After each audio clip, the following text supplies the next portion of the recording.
What will also help UpGrad weather the current turbulence in EdTech is the experience and wisdom of its co-founder and chairperson, Ronnie Screwvala, one of India's most seasoned entrepreneurs. Screwvala built a media and entertainment conglomerate UTV that he later sold to Disney. He started UpGrad at the age of 58 with Mayank and Falgun. He's also an investor, having made investments through Unilaser Ventures. Mayank, what's it like working with Ronnie Screwvala? No, it is. I mean, you should ask him yourself on that question. But I want to ask you, what's it like working with him? No, look, I think Ronnie, has his reputation of being a hard taskmaster, a tough person to work with. Where did that reputation come from? I would not say hard taskmaster, but I guess a few things that definitely sort of you get to learn a lot is that no matter whatever thing it is, whether it is this table, this light, or work, or revenue, or numbers, he's just overly particular about everything.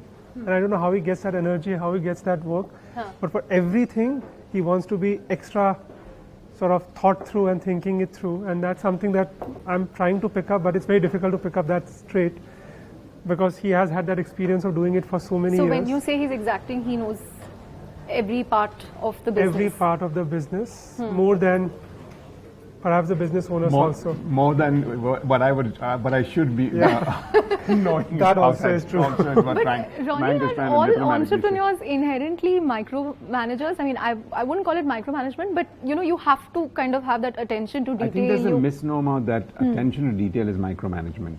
I think that you need to know a lot more.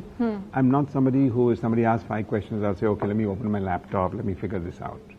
So if you're on top of it, your thinking gets a little cleaner and gets a little sharper. I don't think that should be looked at as micromanagement. Everyone at various levels of leadership should be on top of their game, top of their business, top of the details. And if you are, you can scan in your mind and come to better decision-making process. So to me, it's not micromanaging. It helps me clean up and take harder, faster decisions. And how have you changed as an entrepreneur compared to the UTV days to UpGrad? In many ways, actually. It's a lot more collaborative process. When you're starting up something from the ground up on your own, you're an absolute first-generation entrepreneur that has never been able to raise money or debt. You look at things in a very different way. Yeah. Second, media taught me a lot of collaborative work because at the end of the day, you can only succeed in media if you're a great catalyst. Yeah. If you want to do everything there, you want to be the director, the producer, you want to be the creative person and the marketing person, it doesn't work. So I think that grounding that I got in media to be collaborative is exactly what I think is my evolution in terms of building teams. And my first instinct, therefore, Mayank in his own mind was thinking of getting into education. Separately, in a different world, I was looking at it the same way. But the very fact that I was looking for a co-founder and he was looking for a co-founder speaks the volumes of how one has emerged. Ronnie, last year, EdTech was the poster boy of the Indian startup ecosystem. Created by the media themselves, but yes. Don't lay this at media's door. This year, it's kind of become the bad boy of India's startup ecosystem. Created by the media itself. No, the data speaks for itself. I mean, more than half of the layoffs that are happening today are happening at EdTechs. So, employees are asking a lot of tough questions. Customers are asking these questions that, if these EdTechs had money to pay to Shah Rukh Khan and Amir Khan, Amitabh Bachchan is your brand ambassador, why were they not prepared to pay employees? They hire in one shot, fire at the first sign of trouble. Yeah. Why are we not building businesses that can weather even 3 months of a funding winter or, even 6 months of a funding winter? Yeah. So I think very legitimate questions. Firstly, you can't judge business and sectors just on their capacity to raise funds and not. So, and this winter, I don't identify with that because there are 4 seasons in life and they come and they go. That's the idea. They come and they go and there's an evolution. There is a reason why winter leads to the next season, okay? And it actually trains people in a very different way. You want that change of scenario. You learn a lot of lessons. I think winter is a lovely time to learn a lot of lessons. It separates the men from the boys and the girls from the women. It builds long-term businesses that outlast. And I think those are some of the positive points of that.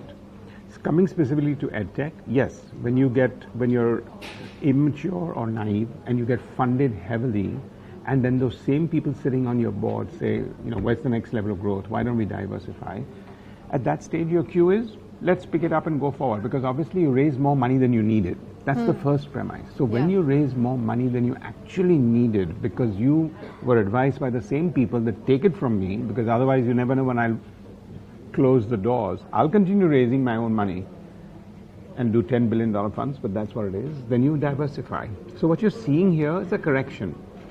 Two corrections. One, the correction that COVID brought about in the K-12 sector. Yeah. And two is diversification because of more money with some of the companies, more than they needed. And that's the only thing you're seeing. But there is an absolute reskilling revolution that's going on, not just in India, but around the world.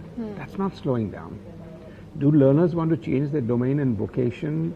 Do more people realize that as a working professional now, I can actually carry on learning? Otherwise, you normally thought when you flung your graduation, you were done with learning. Yes, that is here to stay.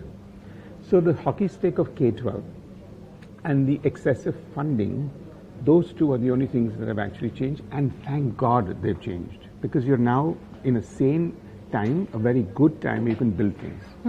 Now, we should not misinterpret spending on brand ambassadors as a callous thing. You need to build credibility sometimes. Credibility is built across the board by a lot of people. So when you're moving from a brick and mortar credibility to an online credibility, you need a certain sense of attachment. And different people have different sense of how they want to build a credible brand. When we choose Mr. Bachchan, it was only for one aspect of our business, which is our study abroad business, because there we were touching parents who were taking a decision on a very expensive one to send their kids abroad. And therefore we felt Mr. Bachchan represented that. So I don't think we should categorize all of this in one large lump. And the last thing I would say is, EdTech is a very different animal in K-12 and a very different animal in higher ed. Are you relieved that you perhaps did not dabble in K-12, that you took a call to be present in higher learning?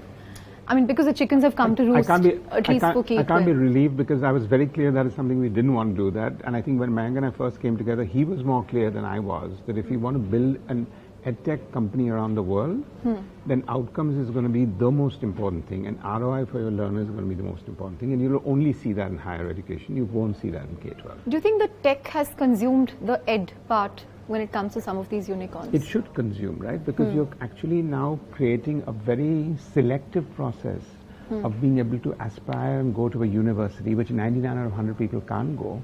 And you're now catching the other 99 people and saying, look, you have an option through online. So it should be that. It should be that. It's not a bad thing. Ronnie, you've been a serial entrepreneur who's successfully built up multiple brands and then found a strategic buyer for them, whether it's Hungama.